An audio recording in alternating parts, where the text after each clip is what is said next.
जो आपका अपना स्वयं का अनुभव है, असल में वही ज्ञान है। और ज्ञान उसे कहते हैं जो कभी बदले नहीं, टले नहीं, सदा एक सा बना रहे, जो नाना प्रकार की आकांक्षाएं पाल करके दीक्षा लेते हैं। 84 लाख योनियों से मुक्ति के लिए या ज्ञान को उपलब्ध होने के लिए, जिसलिए इस मनुष्य शरीर में, मानव शरीर में जन्म हुआ, उसको सफल बनाने के लिए, उस लक्ष्य को पाने के लिए बहुत कम लोग दीक्षा लेते हैं। इस धरती में शक्तियां ही शक्तियां विद्यमान हैं। जितने शरीर हैं, इनसे कई हजार गुना ज्यादा शक्तियां हैं, लेकिन फिर भी ये मनुष्य उन शक्तियों से वंचित रहता है, कुछ अज्ञानता में और कुछ अज्ञानी लोगों के साथ संगति बनाने के कारण। जो अज्ञानता है वो दो प्रकार की है। एक तो वो अज्ञानता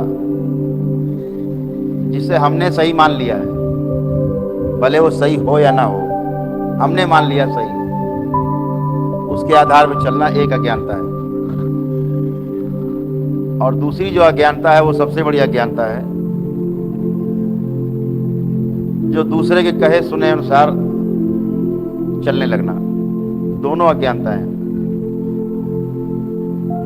एक प्रकार की एक सूचना है,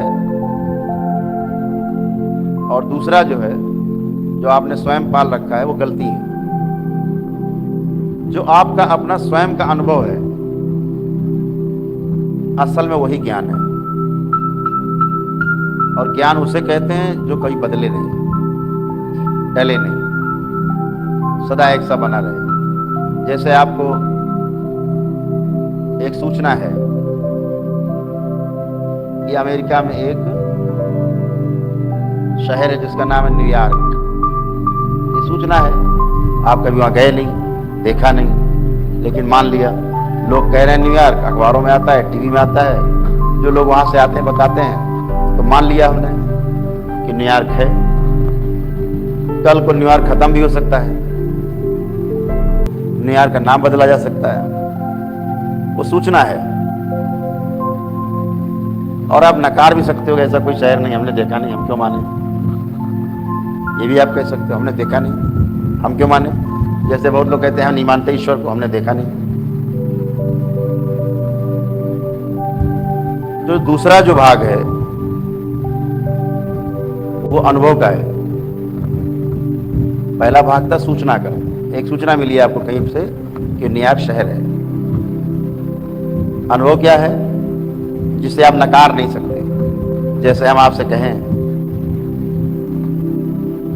ये आग में हाथ डालो, लेकिन जलोगे नहीं। आप कहो गुरु जब तो जल जाएंगे। क्यों कह रहे हो आप जल जाएंगे? क्योंकि आपको उसका अनुभव है, और अनुभव कभी बदलता नहीं, क्योंकि जलने का अनुभव है आग से। ये अनुभव है, सूचना नहीं है। ये अनुभव है, ये आपकी संपत्ति है स्वयं की, आपका स्वयं का ज्ञान है। ये बच्चा छोटा रहता है ना, माँ रोटी बनाती, बार बार चूल्हे की तरफ भागता है, माँ बार बार हाथ पकड़ती, दूर करती, दूर रहो, जल जाओगे। बच्चा हंसता है, फिर आता, फिर आग में हाथ डालने की कोशिश करता है, माँ फिर जो है डांटती है।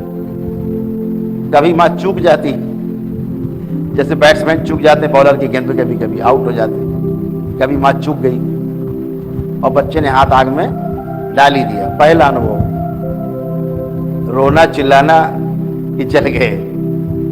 अब इसके बाद से माँ को अब दोबारा नहीं कहना पड़ेगा कि इसमें हाथ मत डालना, जल जाओगे। उसको उस तरफ ले जाओगे, बच्चे को दूर भागेगा, उधर नहीं जाना, जल जाएंगे। अब ये उसकी प्रॉपर्टी हो गई स्वयं की। वो जो ज्ञान हुआ उसको, ये उसकी स्वयं की संपत्ति है।